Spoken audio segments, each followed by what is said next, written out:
Hello friends, हमारे session to the point में आज हम बात करेंगे समान नागरिक संहिता की यानी यूनिफॉर्म सिविल कोड की।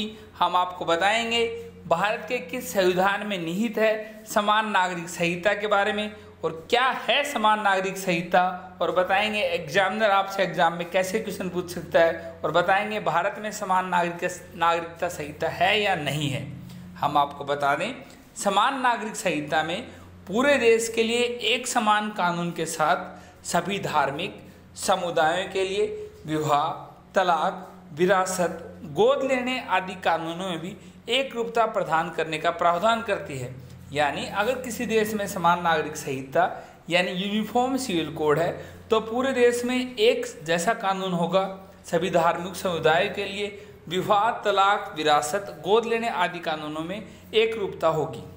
हम आपको बता दें भारत में यूनिफॉर्म सिविल कोड यानी समान नागरिक संहिता नहीं है, लेकिन भारतीय संविधान के अनुच्छेद 44 में वर्णित है कि राज्य भारत के पूरे क्षेत्र में नागरिकों के लिए एक समान नागरिक संहिता सुनिश्चित करने का प्रयास करेगा। एग्जामिनर आपसे पूछ सकता है यूनिफॉर्म सिविल कोड के बारे में भारत के किस संविधान में निहित है। आपका आंसर होगा अनुच्छेद 44 जो कि नीति निर्देशक सिद्धांत में है। हम आपको बता दें आप कह सकते हो कि जब संविधान में निहित है तो सरकार बाध्य क्यों नहीं है करने के लिए। हम आपको बता दें संविधान में निहित है लेकिन राज्य के नीति निर्देशक तत्वों में निहित है और राज्य के नीति निर्देशक तत्वों को लागू करने के लिए राज्य बाध्य नहीं है, इसलिए वो स्टेट पे डिपेंड करता है वो लागू करे या ना करें। ये निहित है अनुच्छेद 37 DPSP में ही।